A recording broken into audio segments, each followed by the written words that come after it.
டேய் மச்சான் வாடா ரீல்ஸ் பண்ணலாம். நம்மளும் ஒரு வருஷம் ரீல்ஸ் போட்டுக்கிறோம். ஏதாவது வியூஸ் போதா? மொத்தமா வரது 4 லைக்ஸ் தான். நீ ஒண்ணு போட, நான் ஒண்ணு போடுறேன். அந்த 2 லைக்ஸ் ஏன் போறான்னு தெரியல. அது கூட டேய் மச்சான் அந்த 2 லைக்ஸ் நான் தான் போடுறேன். அது என்னோட ஃபேக் ஐடி தான். பாத்தியா? இந்த மயிருக்கு எதுக்கு வீடியோ பண்ணணும்? போடா டேய். A few minutes later.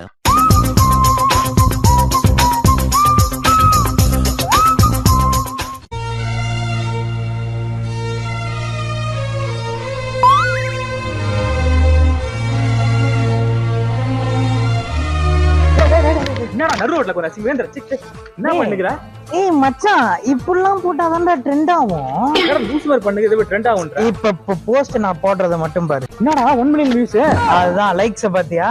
Hello ஓ பின்னாடி கட்டையில இருந்தா இன்று ஓ ஓகே வாங்க ப்ரோ, நான் ஃப்ரீயா தான் இருக்கேன், வந்து எடுத்துக்கலாம் ப்ரோ. ஏய் என்னடா பேச? என்னடா பண்ணிக்கிறீங்க? ஏய் மச்சான் பின்னாடி கட்டையில இருந்து இன்டர்வியூ கூப்பிடுறானுங்க. என்னடா மென்டல் மாதிரி பண்ற? இது ட்ரெண்ட் ஆகி விட்டுருக்கானுங்க. வரட்டா